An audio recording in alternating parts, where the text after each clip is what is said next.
International جو بڑے اخبار ہیں گورے لکھنے والے، میں آپ کو 2-3 سٹوریز ابھی ادھر نیٹ سے نکال کے آپ کو میں دکھاتی ہوں کہ انہوں نے اپنی سٹوری کی ہیڈ لائنز دی اس طرح سے ہیں کہ جی ایک ریلیجیس ایک پیرنی، ہم تو پیرنی کہتے ہیں نا لیکن ایک ریلیجیسلی موٹیویٹڈ خاتون، انہوں نے اس طرح کا کام کر لیا، اور یہ عدت والی باتیں اور یہ سب اب ہم آپس میں بیٹھ کے کر رہے ہیں، لیکن باہر کے میڈیا نے اس کو اوپنلی ڈسکس کیا ہے. لیکن یہ تو ابھی تک چونکہ ملک میں ہم ایک اور لڑائی کھولی ہوئی ہے، خان صاحب میاں صاحب کو گالیاں نکال رہے ہوتے ہیں 24 گھنٹے، دونوں پارٹیاں ایک دوسرے کی دست و گریباں ہیں، اور اس کی وجہ سے لوگوں کو دیکھیں، اگر آپس میں ہم بیٹھے ہیں، یہ اگر کام کسی اور XYZ نے کیا ہوتا نا، اس کو آپ لوگ کافر، دائرہ اسلام سے خارج، سنسار اور پتہ نہیں کون کون سے فتوے لگ کے ابھی تک لوگ اس کو ایگزیکیوٹ کر چکے ہوتے.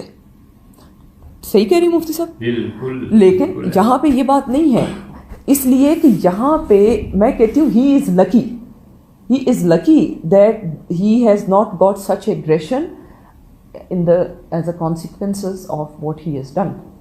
ٹھیک ہے نا، بی بی کا بھی اور خان صاحب کا بھی، یہ دونوں خوش قسمت ہیں.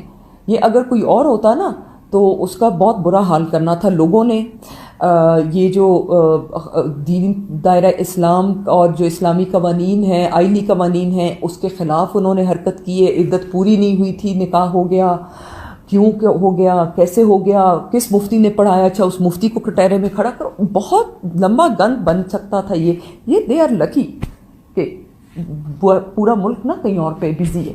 مگر خان صاحب کی طبیعت میں وہ ٹھہراؤ نہیں ہے. ریحام کو دیکھتے ہی پہلی دن انہوں نے کہا تھا یار یہ تو بالکل جعلی لگی مجھے. پہلے کامنٹس تھے اس کے آرٹیفیشل لائک ہے عمران. نہیں شادی کے بعد یا پہلے؟ شادی نہیں، فرسٹ ٹائم میں ٹوک ہر ٹو سی ہم. ہاں وہ شادی سے پہلے؟ شادی سے پہلے پہلی دفعہ، بالکل پہلی دفعہ. وہ انٹرویو کرنا چاہ رہی تھی، میرے پاس آئی تھی. میں نے کہا نہیں تم نئی آئی ہو، let's go and see Imran if feel comfortable. Imran کے اس وقت وہ بینڈیج لگا ہوا تھا، گرا ہوا تھا نا وہاں سے جلسے سے. تو اس ایڈیا سے مجھے بہت فیک لگتی ہے، نقلی لگی ہے عورت. بعد میں جا کے شادی کر لی. تو مفتی صاحب یہ والا نکاح بھی 2 مرتبہ پڑھا ہے. نعیم رائٹ کہ آپ تو ایک نکاح 2 مرتبہ، 2 نکاح 4 مرتبہ پڑھا چکے ہیں، اور نعیم کا آپ نے ایک بھی نہیں پڑھوایا. یہ بڑی بات ہے. بس اسماعیل کا مطلب ہے اقرار. نہیں اب ان کا پڑھوانا ہے بھائی مفتی صاحب کا. مفتی صاحب آپ بطور سزا پہلا پڑھوائیں گے میرا، اور بطور انعام کی سزا قبول کر لی دوسرا پھر ہوگا. لیکن آپ ذرا نیشنل لیول پہ سوچیں، انٹرنیشنل لیول پہ. نعیم صاحب ترکی والوں نے مجھے پھر بھی فون کیا. اچھا خان صاحب آ رہے ہیں یا نہیں آ رہے؟ پھر میں نے اس نکاح میں بھی پوچھا میں نے کہا ترکی سفر کا کیا ہوا؟ انہوں نے کہا مفتی صاحب آج کی ترکی کو تو ختم کریں. کس نے کہا ہے؟ آن نے؟ نہیں، خان صاحب نے کہا. عمران خان نے. میں نے نکاح کے بعد 3-4 باتیں کہی. میں نے کہا پہلی بات تو صاف لفظوں میں مجھے یہ بتائیے کہ جو کور گروپ ہے مجھے اس میں آنا ہے یا نہیں آنا. کہنے کہ کور کمیٹی. میں نے کہا کور کمیٹی کی بات نہیں ہے، وہ تو 600-700 افراد ہیں. جو کور گروپ ہے اس میں نے آنا ہے یا نہیں آنا ایک طرف کر دیں، ختم ہو جائے گا. کہ نہیں آپ آئیں. میں نے کہا دوسری بات یہ ہے کہ خان صاحب وہ کیا کرنا ہے اس کا، بچوں کی تربیت کا، ٹریننگ کا. یعنی کہ 1 ہفتہ مجھے دے دیں، میں نوٹس جاری کروا دوں گا اور ٹریننگ ہوگی. میں نے کہا اگر ٹریننگ ہوگی تو 2 آدمیوں کو بھیجیں، ایک تو چودھری اعجاز صاحب کو کہ وہ بات چیت کر لیں، اور دوسرے اسد عمر بھی کبھی کبھی آ کے بات چیت کرے. کوئی نہ کوئی پارٹی کا لیڈر آنا چاہیے. اور نعیم صاحب کی طبیعت آج کل ایسی ہی چل رہی ہے، ہم کا نہیں کر یعنی کہ ٹھیک ہے یہ بھی ہو جائے گا. تیسری بات میں نے یہ چوتھی بات. ہاں تیسری بات میں نے کہی جو 350 بچوں کو آپ ٹریننگ دے رہے ہیں تو اس کا نہیں مفتی صاحب ابھی کچھ نہیں ہے، لیکن you will be part of that. وہ ٹریننگ نہیں ہے، وہ خان صاحب نے کہا کہ یار جس طریقے سے ہم لودھرا کا الیکشن ہارے ہیں، چکوال کا ہارے ہیں، تو میں چاہتا ہوں کہ ہم ہر پولنگ اسٹیشن پر 2 لڑکے کھڑے کریں جو تصویریں لیں گے کہ کتنے لوگ اندر گئے ہیں، اور تاکہ اس پولنگ اسٹیشن سے جتنے ووٹ نکلیں اگر وہ ٹیلی نہیں کرتے ہیں تو اس کا مطلب ہے بوگس ووٹنگ ہوئی ہے۔ اب یہ بڑا لمبا چوڑا کام ہے، 8 گھنٹے تک آپ تصویریں کھینچتے رہیں کوئی 2 آدمی کہ بھائی 800 لوگ گئے اندر، اور پھر آپ ٹیلی کریں گے جا کے 300 پولنگ اسٹیشنز کے ریزلٹس آتے ہیں آر او کے پاس، تو کہاں تک کرتے رہیں گے؟ یہ ان 300 لڑکوں کی بات کر رہے تھے۔ میں نے خان صاحب کو کہا میں نے کہا جس سے بڑے مسائل ہیں، پریکٹیکلی امپاسبل ہے، you can't do that any way. تو ترکی کا کیا کہا؟ نہیں آپ تھوڑی سی کچھ لے لیں، یہ کفنگ جو ہے نا زیادہ اچھا نہیں ہے۔ وہ کیا جی چوتھی بات میں نے ترکی کی میں نے کہا ترکی کا کیا کر رہے ہیں آپ، وہ تو ترکی والے آپ کا انتظار کریں گے، او مفتی صاحب یہ ترکی آج کی تو پوری ہونا پھر بات کریں گے۔ ترکی نہیں جائیں گے، نہیں جائیں گے، ٹھیک۔ اس کی وجہ یہ ہے جی کہ میں بھی تھوڑی دیر یا کسی اور کو بتا رہا تھا یار ہم الیکشن کی تیاری نہیں کر رہے ہیں۔ مجھے ہی کہہ رہے تھے آپ الیکشن کی تو ابھی تک کوئی تیاری شروع ہی نہیں کی نا، جیسے کسی نے جادو کر دیا ہو۔ آپ کو پتا ہے کہ ریحام سے جب ان کی شادی ہوئی بھی تھی انہوں نے مجھے کہا کہ یار مجھ سے جادو کر دیا ہے کسی نے۔ میں نے کہا یار کیا مطلب جادو کر دیا، تمہیں کیسے پتا جادو کر دیا؟ کہنے لگا اس لیے کہ میں کوئی فیصلہ نہیں کر پا رہا ہوں۔ تو میں نے اس دن خان سے کہا یار فیصلہ تم اب بھی نہیں کر، جب میں نے اس کو کہا کہ معلوم ہوتا ہے کوئی مجھے کہہ رہا ہے کہ تم پہ جادو کر دیا اور عمرہ کر کے آؤ، تو کہہ رہا نہیں یار کوئی ایسی بات نہیں۔ میں نے کہا نہیں، مجھے لگ رہا ہے کہ تم یو آر ناٹ ڈیسائڈنگ اینی تھنگ، کسی چیز پہ فیصلہ نہیں کر رہا ہو، تم کس چیز پہ فیصلہ نہیں کر رہے؟ خیر تو ہاں بھی نہیں ابھی نہیں، وہ ترکی کا بھی جیسا آپ طے کر دیا اس نے۔ مفتی صاحب نعیم صاحب اگر جادو کے اثرات اتارنے ہو نا اور یہ کرنا ہو تو کہتے ہوئے مجھے زیب نہیں دیتا، نہ اللہ معاف کرے ہمیں کوئی جھوٹ بول رہے ہیں، ہم ہی کر لیں یہ کام۔ آپ نے مجھے کہا تھا ہم ہی کر لیں یہ کام، لیکن جب مریض خود علاج کے لیے راضی نہ ہو تو کوئی کیا کر سکتا ہے؟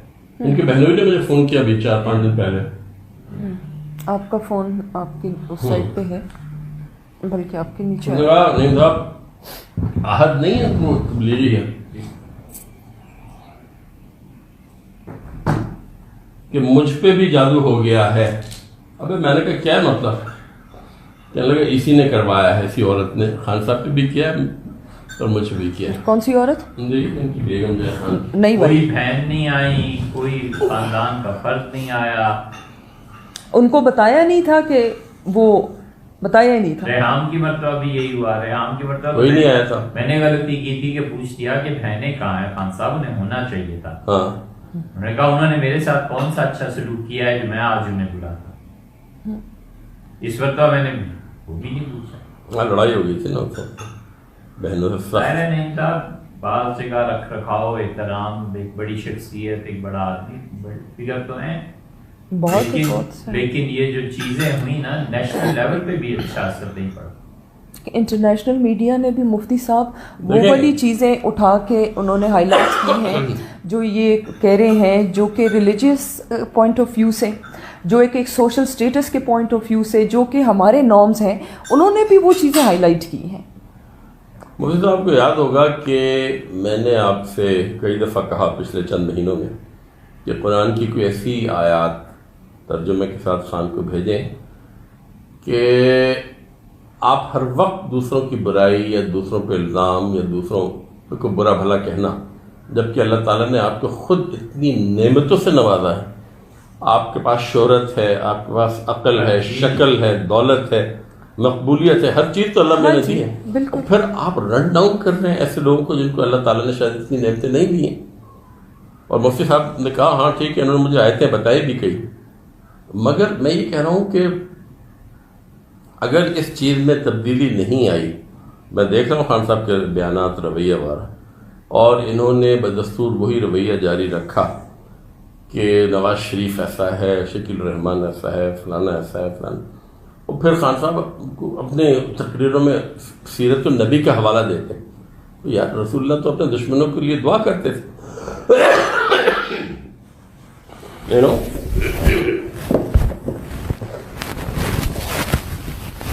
آپ کا کہنے کا مطلب دوسرا یہ ہے کہ انٹرنیشنل لیول پہ بھی اچھا اثر نہیں پڑا. جی مطلب دیکھیں انٹرنیشنل جو بڑے اخبار ہیں گورے لکھنے والے, میں آپ کو 2-3 سٹوریز ابھی ادھر نیٹ سے نکال کے آپ کو میں دکھاتی ہوں کہ انہوں نے اپنی سٹوری کی ہیڈ لائنز دی اس طرح سے ہیں کہ جی ایک ریلیجیس ایک پیرنی, ہم تو پیرنی کہتے ہیں نا, لیکن ایک ریلیجیسلی موٹیویٹڈ خاتون, انہوں نے اس طرح کا کام کر لیا, اور یہ عدت والی باتیں اور یہ سب اب ہم آپس میں بیٹھ کے کر رہے ہیں, لیکن باہر کے میڈیا نے اس کو اوپنلی ڈسکس کیا ہے.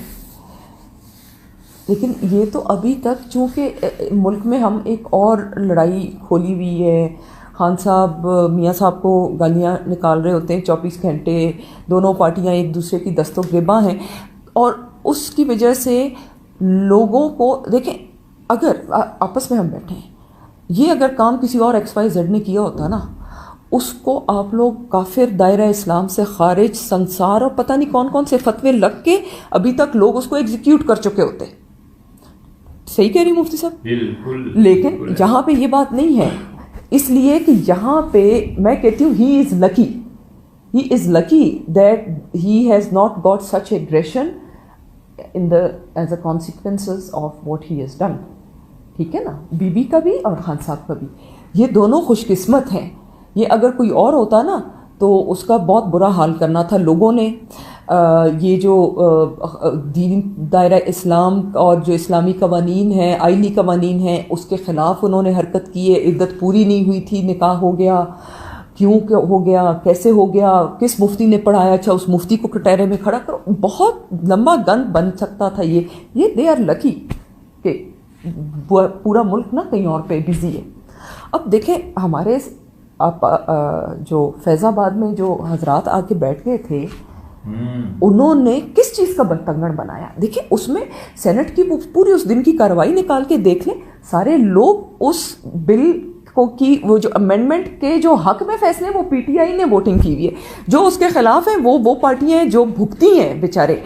لیکن چونکہ ان کے ہوا ان کے اگینسٹ چل رہی تھی, اس لیے they had to pay for it. اور وہ گھروں پہ حملے اور وہ مطلب وہ کتنے خطرناک 2-3 دن لوگوں نے گزارے ہیں. مطلب زندگی اور عزت اور جان اور مال اور گھر کی سینٹٹی ہر بندے کی بڑی وہ ہے, مطلب ہم سب کو رسپیکٹ کرنی چاہیے ایک دوسرے کی. یہ ساری چیزیں, یہ گھروں پہ حملے اور ذات کے اوپر حملے اور خواہ مخواہ کے الزام تراشی, تو یہ تو نہیں ہونی چاہیے. لیکن یہاں پہ میں کہتی ہوں کہ خان صاحب کچھ بھی کر لیں, ان کو ایک بڑی اچھی کوئی قدرت کی طرف سے, کوئی غیب کی طرف سے ایک بلیسنگ ہے کہ ان کا نام اس طرح سے وہ نہیں ہوتا, خراب نہیں ہوا, ورنہ تو بہت اس میں کلیشز ہو سکتے تھے. اور ابھی بھی اگر somebody wants to go into details, آپ کو موقع دیتا ایک بات یہ اور کہہ دیتے یا کہہ دیجیے گا, یہ بات جو یار آپ اتنے بڑی اللہ تعالیٰ نے آپ کو ایک رتبہ دیا ہے پاکستانی معاشرے میں, آپ دوسروں کو